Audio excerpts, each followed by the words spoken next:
여기는 로컬 트렌드 미디어 비로컬입니다.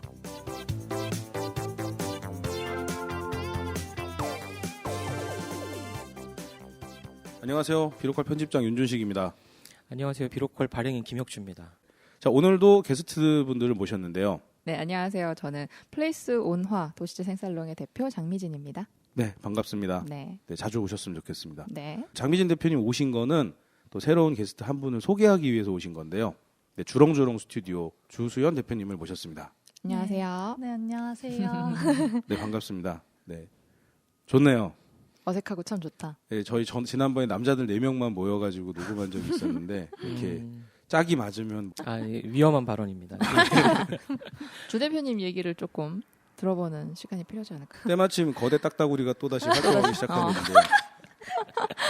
저희 오늘 이 녹음하고 있는 디에오 주변에서 도로 공사 중입니다. 좀 피해보려고 그랬는데 어쩔 수가 없어서요. 너 보니까 네. 도로 바닥 아스팔트 부수는 중이어가지고 네네. 브레이크가 쉬지 않을 것 같아요. 예. 오늘 또 주말이라서 빨리 끝내고 가시고 싶으신지 그러니까. 쉬지 않고 하고 계셔서 네. 그냥 청취자분들 그냥 거대 딱따구리의 습격이다 이렇게 네. 생각하시고 서로의 방송을 일을 다들 열심히 하고 있다. 네, 즐겨주시면 좋겠습니다. 네, 장미진 대표님 오셨는데 송파 로컬에 대해서 드릴 말씀이 생겼네요. 아, 네. 네, 제가 최근에 로컬의 성지인 포틀랜드에 대해서 조사하다 알게 된 사실이 있어요. 네. 포틀랜드가 인구가 62만밖에 안 되는 도시더라고요. 생각보다 적네요. 네, 근데 대한민국에 그 62만 정도 인구를 가진 도시가 몇 개 없어요. 뭐 대표적인 곳이 전라북도 전주, 네. 네, 그리고 충청도 같은 경우는 천안인 것 같고요. 네.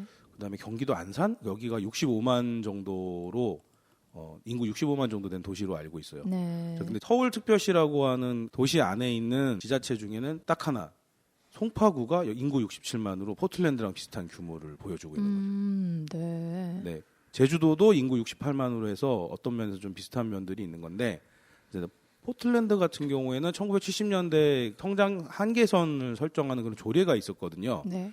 당시 포틀랜드가 50년대에 이미 도시 재개발을 경험해봤던 적이 있고 그래서 탈물질주의적 선언을 하게 된 건데 얼핏 장미진 대표님께서 말씀하셨던 뭐였죠? 용적률과 건폐율이 네네. 최대치가 됐다. 네. 그 이야기를 들으면서 한국에서도 또 서울에서도 그런 압축 도시를 꿈꿀 수밖에 없는 상황이 벌어지겠구나.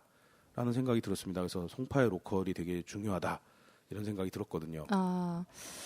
그쵸. 제가 용적률 건폐율 되게 얘기를 많이 했는데, 근데 사실 이거는 제가 예측을 했다기보다는 아마 그냥 모두가 다 지금 현상을 보면 알 수 있는 부분들이기도 해요. 근데 제가 로컬 얘기하시는 분들 중에 용적률 건폐율 얘기하시는 분은 유일무이하신 그래요? 분이라 가지고요.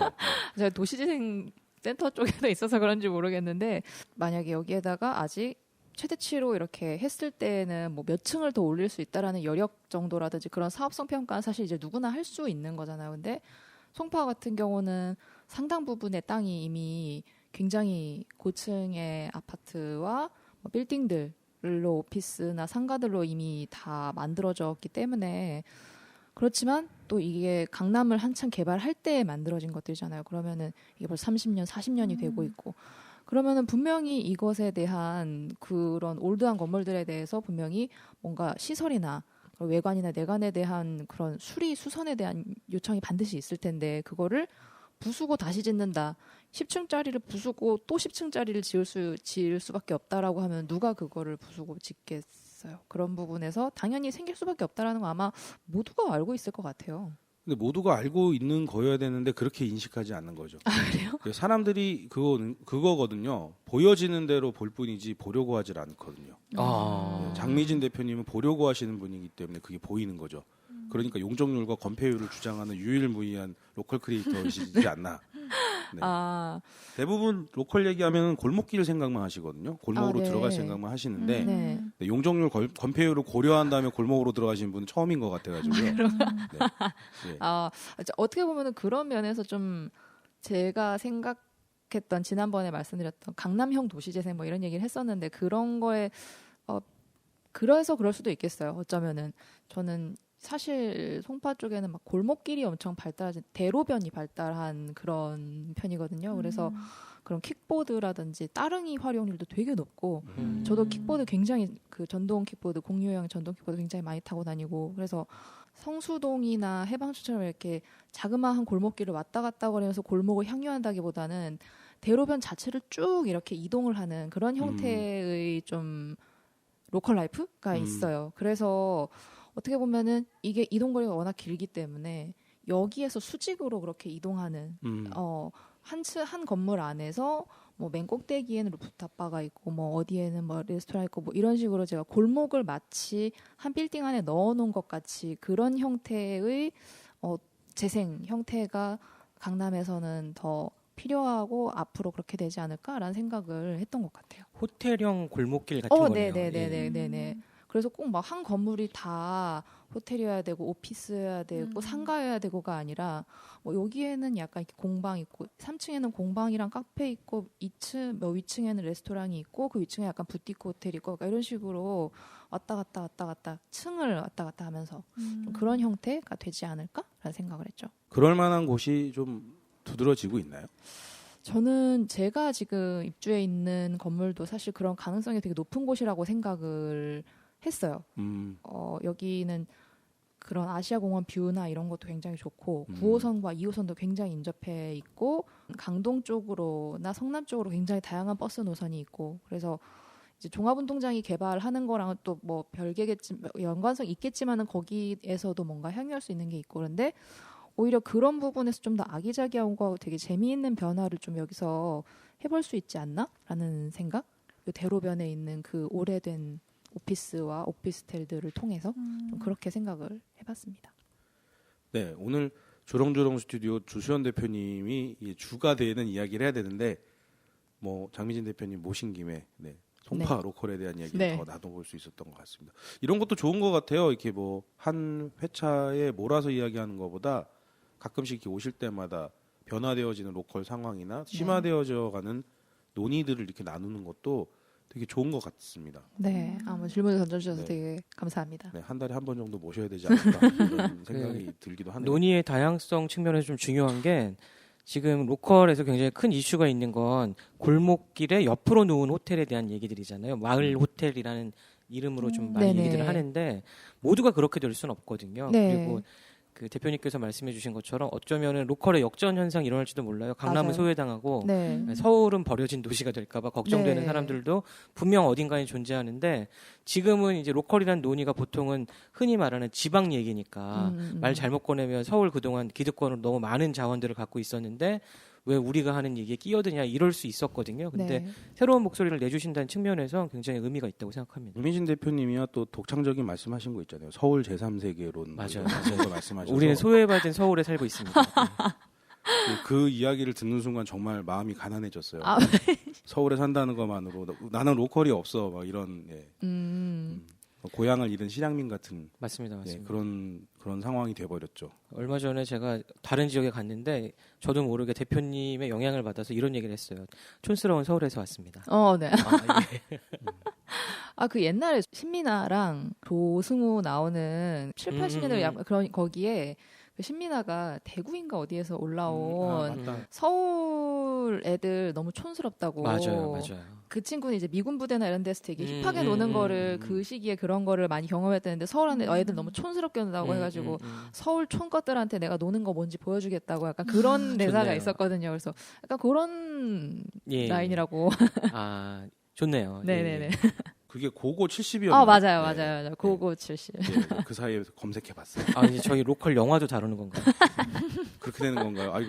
오늘 그 넥스트 로컬을 통해서 만나게 된 그 로컬 크리에이터를 소개해 주시기 위해서 또 특별히 출연하시게 된 건데요. 네네. 자, 넥스트 로컬 지난번에는 저희가 강릉 이야기를 됐기 때문에 살짝 언급하고만 갔는데 넥스트 로컬하고 뭐 어떻게 인연을 맺게 되신 건지 거기서 어떤 역할을 하신 건지 그리고 주렁주렁 스튜디오와의 만남은 어떻게 된 건지 뭐 이렇게 좀 얘기 좀 해주시면 좋겠어요.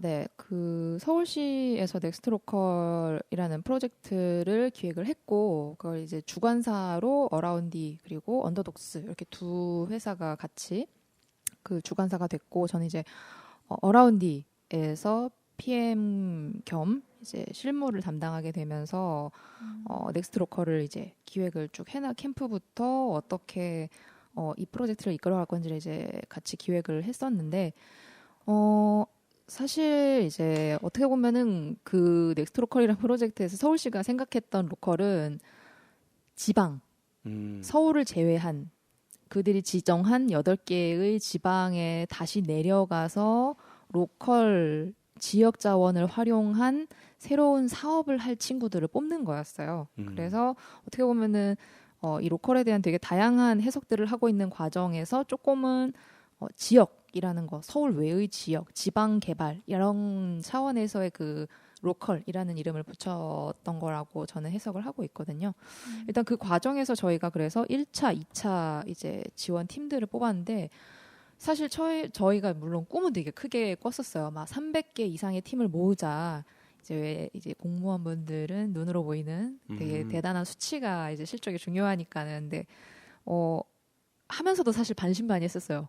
홍보하면서도 막 딱 이제 오픈했을 때 공고 탁 해가지고 접수 받는다고 했을 때 한 일주일, 2주 정도 동안 한 10개 팀밖에 지원을 안 했었거든요. 그래서 우리 이거 망하는 거 아닌가 했는데 마지막에 정말 많은 팀이 들어와서 400개 팀이 들어왔었거든요. 네네. 그래서 그 400개 팀의 사업 계획서를 다 이렇게 하는데 다 뽑아가지고 정리를 하는데 거기서 눈에 띄는 팀들이 있었어요. 이제 사업 계획서 보면 느낌이 오잖아요. 아 얘네는 될 팀이다, 얘네는 안 될 팀이다가 오는데 사실 저는 이 주렁주렁 주 대표님 사업 계획서 기억이 나요. 왜냐면 양이 되게 많았거든요. 되게 양이 많은 것도 기억에 남을 수 있는. 굉장히 많았어요. 그리고 그런 캐릭터, 그러니까 그런 컬러풀한 그런 내용들이 좀 있었기 때문에 되게 구체적이었고 그래서 좀 기억에 나는 그런 팀이었었는데 사실 강릉에서 만나게 된 건 너무너무 우연한 그거였었어요. 왜냐하면 저는 이제 기획하고 준비를 했지 팀들하고 실제로 만날 기회가 전혀 없었는데 강릉에 가가지고 옆자리에서 밥을 먹다가 넥스트 로컬 제가 얘기를 했는데 저 넥스트 로컬에서 선정돼가지고 지금 영월에 있다 그래서 너무 깜짝 놀랐어요. 뭐 두 분이 별로 친하지 않으셨던 거군요. 그게 있었던 게 아니라 강릉에서 처음 만난 거예요. 아니 저는 살갑게 지내는 그런 분인 줄 알고 자신 있게 추천을 하시길래 아니 대체 얼마나 인상적인 사업 계획서를 쓰셨길래 지금 그 사업 계획서 하나로 주렁주렁 스튜디오를 기억하고 인연이 시작이 된 건지. 네, 그 400개를 다 출력을 하는데 기억이 나는 팀들이 이렇게 있어요. 그 중에 한 3개 정도 되는 팀 중에 그 중에 한 팀이었고 다른 팀은 뭐 여기서 언급하면 혹시 또 올 기회가 생길지 모르겠지만 구리에이턴이라고 구리에서 아버지랑 같이 이제 그래서 그 팀은 저희가 서울시에서 지정했던 8개 지역은 아니었지만 너무 명확한 거예요. 브랜딩부터 기획부터 팔고자 하는 상품부터 모든 게 너무 명확한 팀이었어서 얘네는 8개 지역 아니어도 구리에 보내줘야 될 것 같다고 막 그랬었어요. 그랬던 팀도 있었고 이렇게 사업계획서가 너무 구체적이어가지고 뭐 이미 최종 결과물까지 되게 확실하게 갖고 있는 이런 팀들은 당연히 2차까지 가겠다 그런 있었는데 만난 거예요. 그래서 자기네 그 주렁주렁 그 스튜디오라고 했을 때 제가 다 기억이 나는 거예요. 그래서 친구들한테 그 넥스트로커 같이 했던 친구들한테 카톡 보냈었거든요. 그 자리에서 그 친구 만났다고. 웬일이냐고 막 했다니까 마지막까지 정산까지 쭉 그 넥스트로커에 참여했던 친구가 거기 되게 잘하는 팀이고 이번에 영월하고도 MOU도 맺어가지고 되게 지원 많이 받는다. 그래서 이게 작은 거 하나에서 되는 팀은 좀 이런 게 보이는구나 그런 생각 되게 많이 했었어요. 너무 좋게 설명해주시는데 사업 계획서가 되게 궁금한데 뭘 거기다가 이렇게 쓰신 건지. 사실 넥스트 로컬에 처음 지원했을 때는 부산으로 지원했었어요. 제가 부산에서 전통시장 사업을 하고 있어가지고 골목길에서 사양 산업체랑 그 장인분들이랑 콜라보를 해가지고 젊은 디자이너랑 연계를 해서 뭔가 새로운 상품을 만들고 이제 막 이렇게 해가지고 이제 새롭게 하려고 했는데 이제 영월에 배정을 받게 됐어요. 근데 이제 부산이 기타 지역이었거든요. 그래서 이제 영월로 가는 게 어떻겠냐. 그래서 제안을 받아서 영월에 갔는데 이제 골목의 생성 조건이 도시나 빌딩이 있어야지 거기에 뒷골목이 있다. 그렇죠. 이런 네. 논리인데 영월 같은 경우에는 일단 도시 발달이 안 돼 있고 큰 건물이 없기 때문에 골목이 생성될 수 있는 조건이 아닌 거예요. 그래서 이제 원사업 계획서로 가려고 했더니 큰일 났다. 골목 속에 장인을 찾아야 되는데 골목은커녕 아무것도 없다. 맞습니다. 네. 저 김혁주 발행인님 모시고 영월에 간 적이 있었는데요. 맞아요. 가장 힙한 곳이 맘스터치였어요. 네. 그리고 그 저희가 다이닝 앱을 항상 쓰거든요. 배고프니까. 네네. 2등으로 나온 데가 닭강정집이었어요. 네. 아, 그렇습니다. 네. 네, 그래서 이제 뭐 골목이 없으니까 그러면은 이제 원래는 사양 산업체를 뭐 미싱이나 뭐 그런 여러 가지 산업체를 부산에선 찾았는데 여기는 산업체가 없으니까 되게 가짓수가 적으니까 그럼 사양이라는 단어만 들고 가자. 그래서 그러면은 영월에서 사양되고 있는 게 뭘까 생각을 했는데 이제 그 나온 게 문화 그 수공예. 근데 영월에 이제 뭔가 이렇게 두각이 나타내는 문화 그런 향토 문화 수공예 같은 게 잘 없었는데 찾아보니까 지풀공예라고 있더라고요. 네, 보니까 이제 어르신분들이 겨울에 심심하니까 노인정에서 한두 분씩 모여가지고 이제 막 지풀 공예를 만드시는 거예요. 근데 이제 제가 보기에는 우리가 라탄 제품을 많이 수입을 하잖아요. 네. 근데 우리나라에도 이렇게 지풀이 있는데 왜 라탄을 수입하지? 그래서 실제로 보니까 훨씬 더 예쁜 거예요. 그래서 이제 그 어르신분들을 찾으려고 영어를 다 뒤집고 다녔는데 전부 돌아가셨어요. 그러니까 이게 군 차원에서 지자체 차원에서 보호하지 못하고 일단 사람들의 관심이 없으니까 그게 그냥 흘러 가다 보니까 어르신분들이 그냥 다 돌아가시고 한 분 남으셨는데 그분도 되게 아프시고 그래서 이제 한 분 남으신 할아버지한테 맨날 찾아가서 일단은 짚을 배워야 되니까 짚을 배우고 찾아가가지고 뭐 맛있는 거 같이 먹고 그렇게 했는데 이제 현실적으로 이거를 사업화하기에는 사실 좀 많은 에러 사항이 많은 거예요. 그래서 이제 중간에 또 한번 바꿨죠. 사약이라는 단어를 어떻게 들고 가지 했는데 거기서 이제 찾았던 게 구전설화예요. 구전설화와 지명설화. 근데 이제 그걸 또 어떻게 찾았냐면 이 책 이름이 뭔가요? 이게 영월 땅 이름의 뿌리를 찾아서라고 이제 엄응용 선생님이라고 이제 작가분이 지으신 건데 이게 이제 영월에 있는 진짜 독특한 지명들을 다 자기가 발로 뛰어서 주민분들 막 인터뷰 해가지고 적은 책인데 이게 책을 들고 오셨는데 한 500페이지 돼 보이는데. 네 맞아요. 이게 진짜 두꺼워요. 그리고 다 한자밖에 없어요. 어머나. 그래서 그러네요. 이제 지금 저 보여주시는데 포스트잇하고 뭐 밑줄 쫙쫙 치시고 뭐 네, 공부를 거의 입시 서적에 가깝네요. 그러니까. 그렇죠. 근데 이게 재미없게 느껴지잖아요. 근데 제가 충격적이었던 게 너무너무 재밌는 지명들이 많은 거예요. 이제 예를 들어서 영월에 너무너무 안개가 많이 끼는 그런 마을이 있는 거예요. 그래서 안개가 왜 끼냐 했더니 용이 물장 붙이는 터가 있는 거예요. 그리고 그 터 이름이 응어터인 거예요. 버스 정류장도 실제로 있고.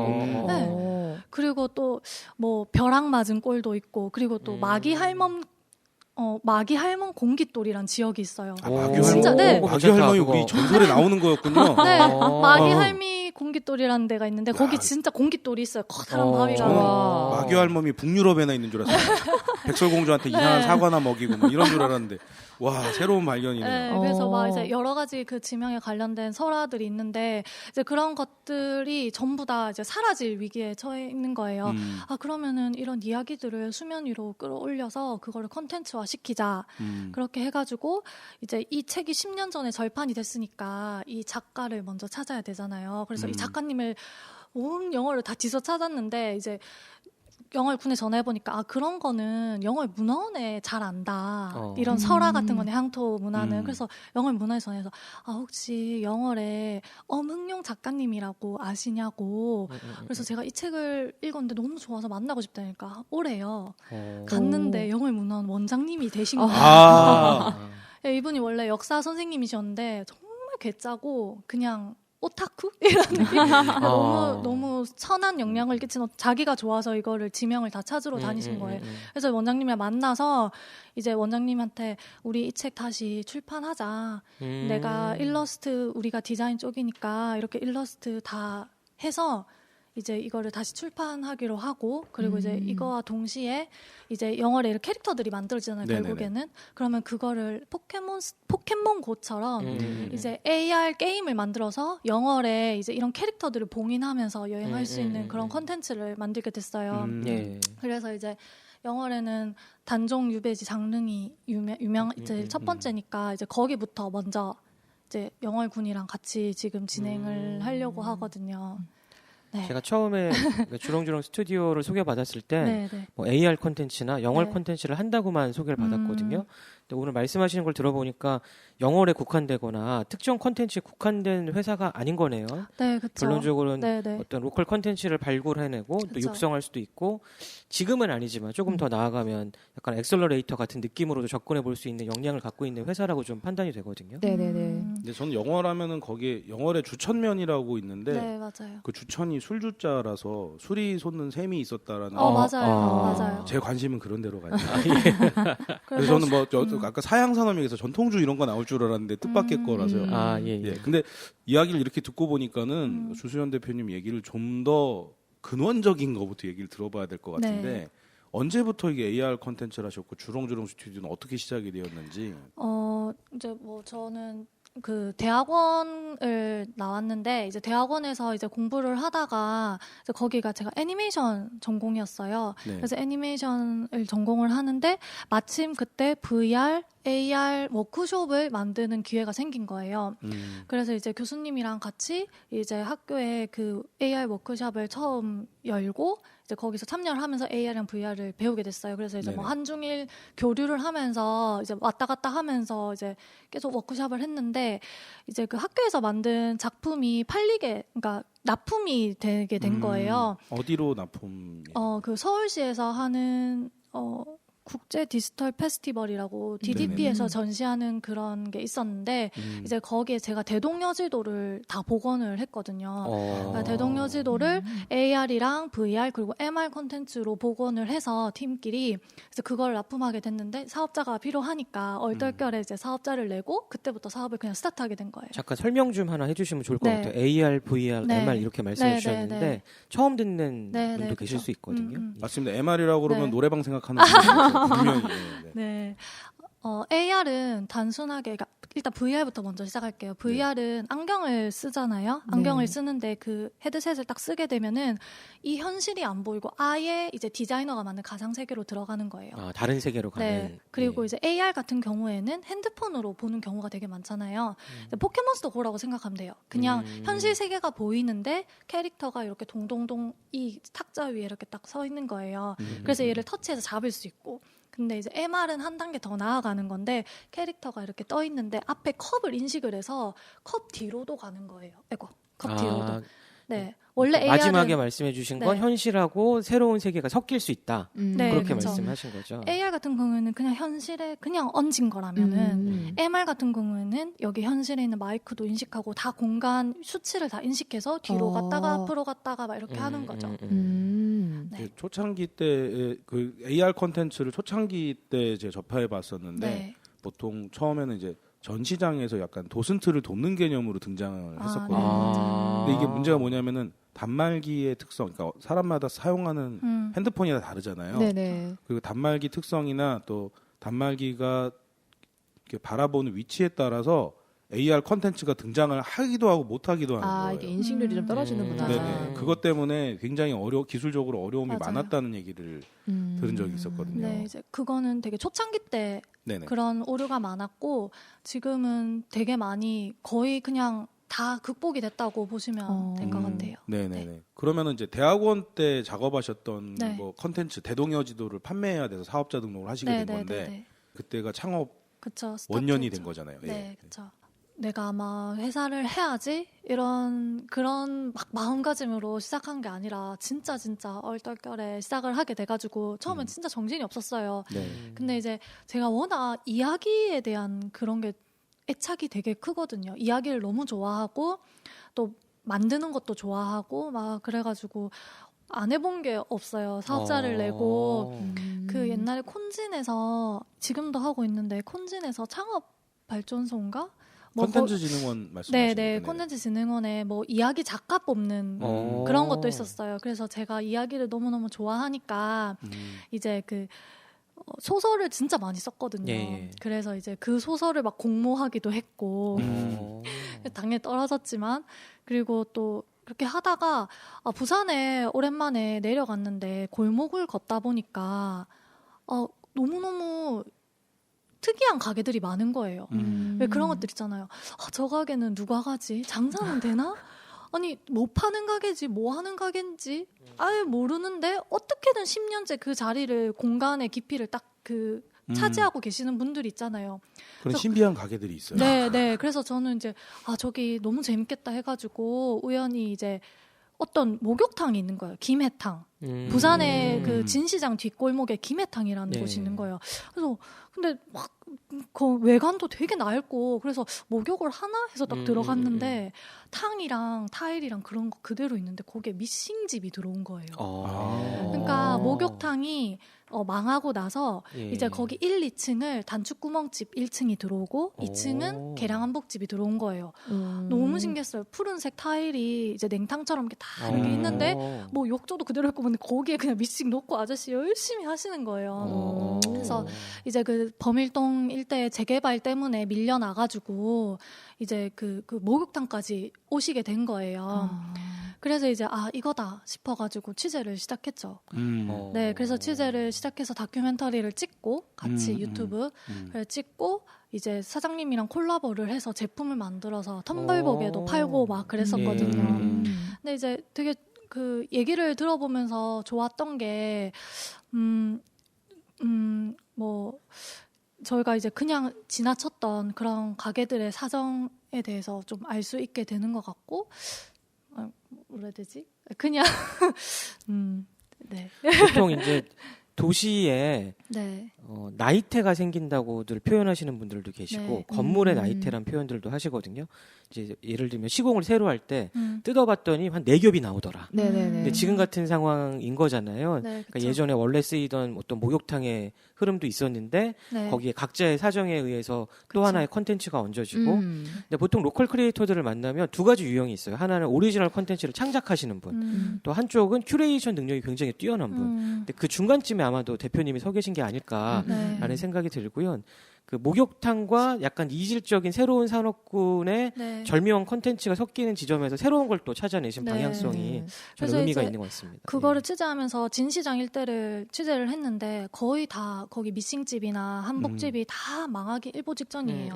이제 중국의 값싼 인력 때문에 거의 뭐 우리나라 거는 쓰지도 않고 그리고 또 누가 단축구멍 떨어졌다고 매러 오겠어요. 아, 단축 구멍이 그런 의미였군요. 그러니까 예를 들어서 저희가 옷을 딱 입을 때게 옷에 다 단축 구멍이 있잖아요. 네네. 근데 알고 보니까 그게 공장에서 뚫어져서 나오는 게 아니라 옷에 처음에는 단축 구멍이 없어요. 없고 그걸 단축 구멍집이라 그래요. 구멍집. 구멍집에 보내면은 이제 구멍 사장님이 예. 단추도 달고 빵꾸도 뽕뽕뽕뽕뽕뽕 뚫으시더라고요. 마지막 작업을 하는 그러니까 네. 일종의 그 임가공 형태로 된 그런 그러니까 컨베이어 벨트 시스템이 하지 못하는 건 네, 임가공이 그쵸, 이제 그쵸. 수행을 해주는 남대문 거고요. 네. 쪽에도 저 그 도시는 지역에 예, 보면 예. 그런 집들이 있더라고. 요 네. 되게 독특한 용어 뭐 시야계? 뭐 맞아요. 이런 시야기집이라고 다리미 하는 네네네. 네, 네네. 마지막 네. 다리미. 아, 예, 예. 우리 전문 용어 많이 나오는데. 그게 그 일제 시대 때 보통 그런 근대화된 예, 기술들이 예. 들어오면서 해외 용어가 일본어화 된 다음에 우리로 다시 들어오기 때문에 그런 거예요. 왜 우리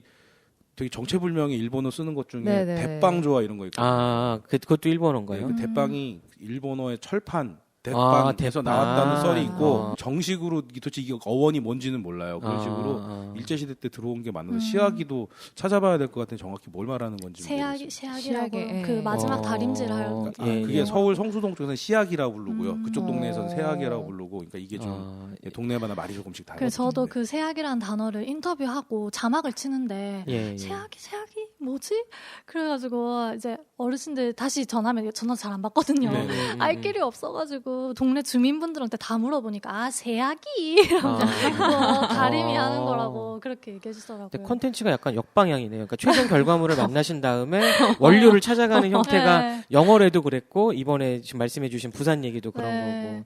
그래서 같이 제품 만드는데 되게 좀 힘들었어요, 사실은. 왜냐하면 이제 제조업으로 딱 들어가는 순간 너무너무 이제 비용이 많이 들고 그리고 또 이제 저희는 호기심으로 이제 접근을 하잖아요. 와, 너무 멋있다. 뉴트로다. 예, 예. 레트로다. 이러면서 하는데 그분들한테는 너무너무 오랫동안 이어오던 자기의 소중한 생계인 거예요. 그래서 이제 우리가 호기심만으로 침범을 하기에는 굉장히 조심스럽게 접근해야 되는 부분이 그쵸. 정말 정말 많더라고요. 네, 그 말씀하신 사이에 찾아보니까는 그 국어사전에 나와 있는 등록된 게 시아게라고 돼 있고 시아게. 사전에 있구나. 일본어인데 이제 한자 사상으로 되네요. 예. 근데 이제 일의 마지막 손질이라고 돼 있는데 네, 맞아요. 우리나라에서도 규범 표기는 아직 미확정이다. 그러니까 어. 마무리 공정을 말하는 거라서 어디에서는 다림질인 거고 어디에서는 네, 뭐 맞아요.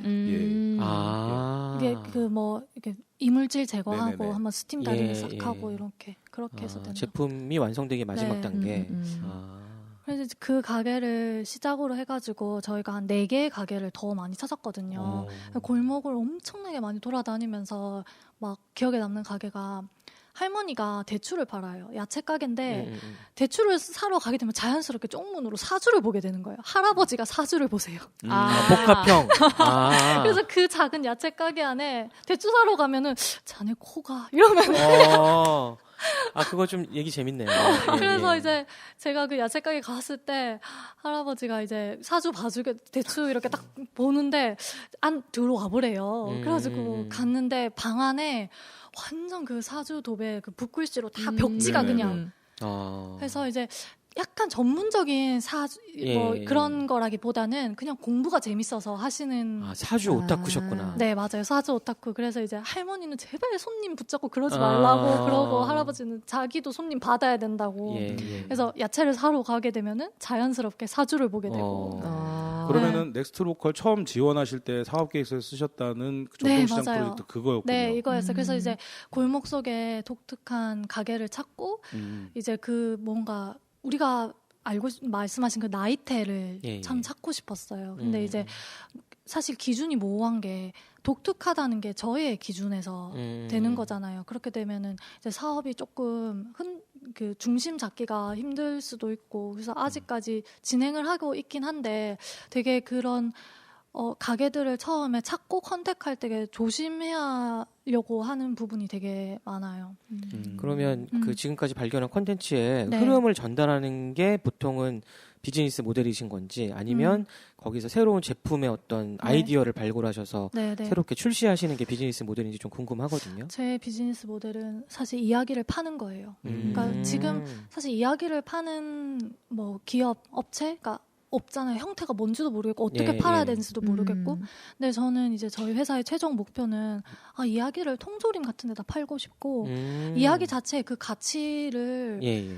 어떻게 잘 포장을 해서 그거를 2차로 어떻게 뭘 생성해서 그걸 파는 게 아니라 이야기 자체를 팔고 싶은 거예요. 근데 이게 굉장히 의미가 있는 게 탈물질주의 사회 저희가 굉장히 사랑하는 용어잖아요. 이쪽으로 오면서 무조건 생산을 해낸 다음에 사달라고 하는 시대가 끝나가는 거예요. 그러니까 요즘에 뭐 와디즈 같은 펀딩 사이트를 보시면 6분의 한 4가 이야기인 거예요.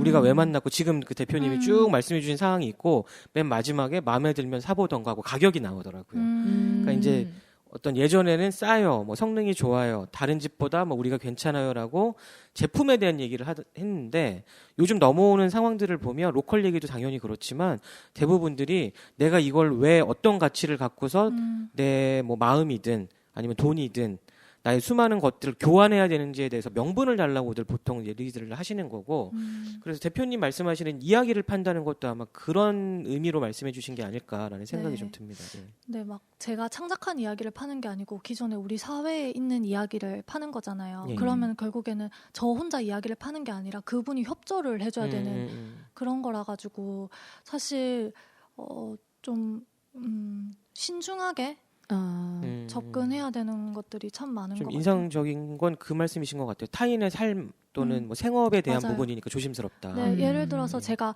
쇠똥구리 할아버지라고 취재를 한 적 있어요. 60년 동안 지하에서 수제환을 만드시는 분이에요. 네, 근데 그 할아버지 캐릭터가 너무 독특해요. 그냥 길고양이 밥 주고 그냥 너무너무 순진무구하고 거기 그 가게 지하실에 내려가 보면은 그 센가치로의 가마 할아범 그냥 딱 그거예요. 막 쿵짝쿵짝하면서 막 연기 나고 막 가끔 뭐 폭발하고 환가루 날리고 하고 그리고 고양이들이 거기 그냥 왔다 갔다 하는데 고양이들 발이 다 노란 장화를 신고 있어요.